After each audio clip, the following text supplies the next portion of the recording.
Hi, I'm Rob Perazzo here at the Copley Square Market here in Boston, Massachusetts. So we're going to take some great strawberries back to Clio Restaurant where I am the pastry chef, and we're going to show you how to make strawberry confetti.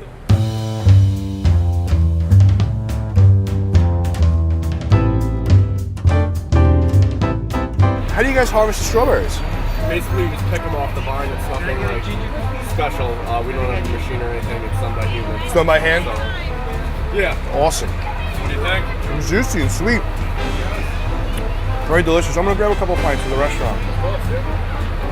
We got some beautiful strawberries here. We're going to head back to Clio and make our strawberry confetti dessert. So back from the market, I'm going to start off our dessert with the Waring tabletop mixer. So the first step that we're going to do here is we're going to add our butter, our confectionery sugar, and we're going to drop our arm.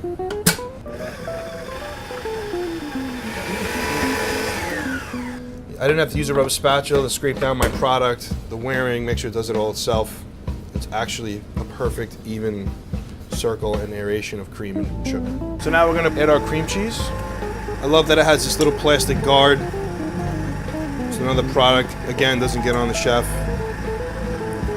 The shape of the bowl helps you feed it properly. And as you can see, with each piece of cream cheese, it binds up right away with the butter and sugar.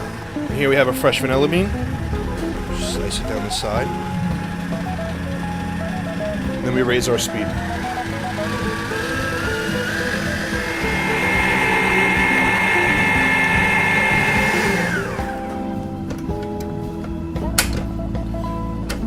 This clips right off, pops right out, and I'll show you that even after all that aggressive whipping, you can see that it's pure silver, shiny, clean, none of the product got splattered, and you have a full, perfect aerated cream. So now we set this aside. I'm going to use the food processor to show you how we do our strawberries. So our next step is using the Waring Liquilock 3.5 food processor. What's great about this, it has an adjustable blade. So as you can see, you have different millimeters here. You have 1 through 6. And for our strawberries, we're going to use 6 because I like the thickness that it gives the strawberries. Now, I would never, ever in a million years not use a knife and use a piece of equipment to slice fruit or to slice a product. But as you're going to see here, and this just locks right in here on the stem. The speed of the blade, you can actually take these delicate farmer strawberries, and as we place them, they literally get sliced instantly with barely any bruising.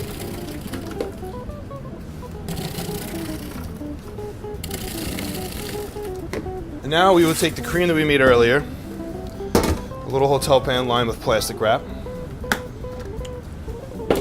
our sliced strawberries, and we're simply going to put these strawberries right over the top of our cream.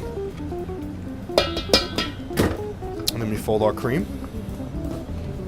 And from here we're going to place our base simply in our pan and place in the freezer for later use.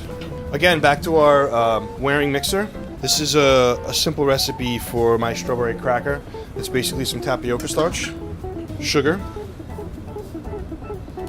and again, to feature the plastic top here, we can turn our mixer on. And the tapioca starch doesn't get everywhere, all over yourself, the table. Take our strawberry puree, add it slowly. And as you can see, the starch is starting to bind with our fruit.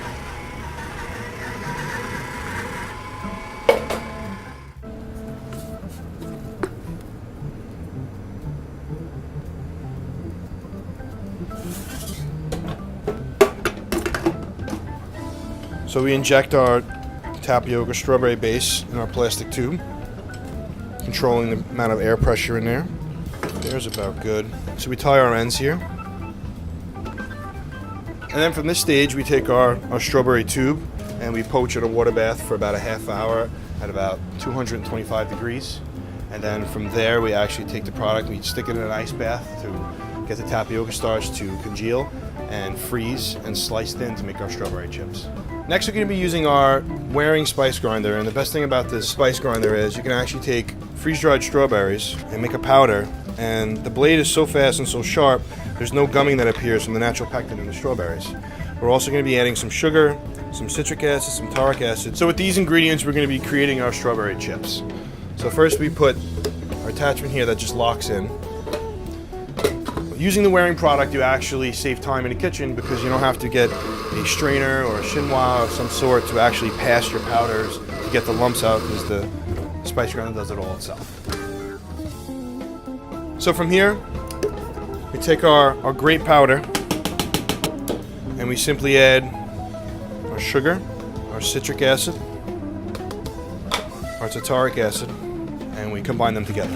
And this is going to be our coating for our strawberry chips that we're going to fry later in our Waring fryer. So for our basil cream, we have a little bit of blanched basil. We bring water up to a boil, we blanch our basil, we shock it in some ice water, we squeeze out a little bit of the water, leaving some moisture to make a puree with our Waring food processor, a little bit of glucose, some mold-on sea salt, and heavy cream. Another great feature about this is you have a pulse option. And this pulse option actually helps you control the speed of the blade, and you can actually take something as thick as glucose, which is always fun to get out of a bowl. So we add our glucose, a little mold-on sea salt, a tiny bit of cream,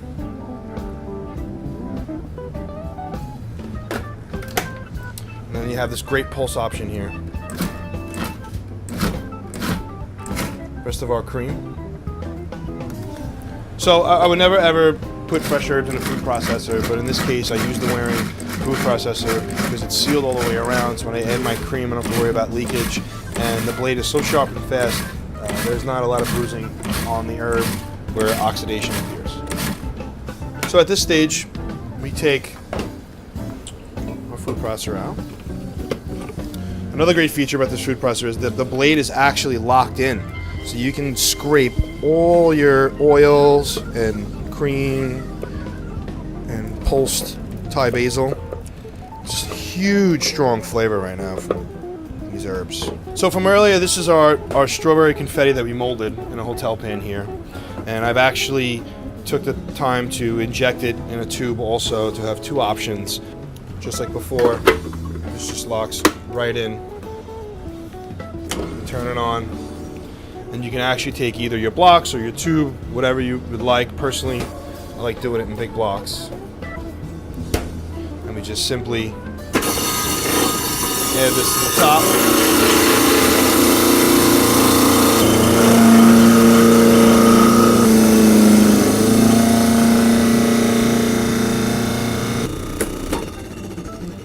And now we have this light, airy strawberry confetti. So for our plate up here, we have our crispy strawberry chips that we used our Waring spice grinder for, our local strawberries, some fresh hibiscus, floral herbs, freeze-dried strawberries, some extra virgin olive oil, and some verjus gastrique, a hibiscus puree, and lastly our strawberry confetti.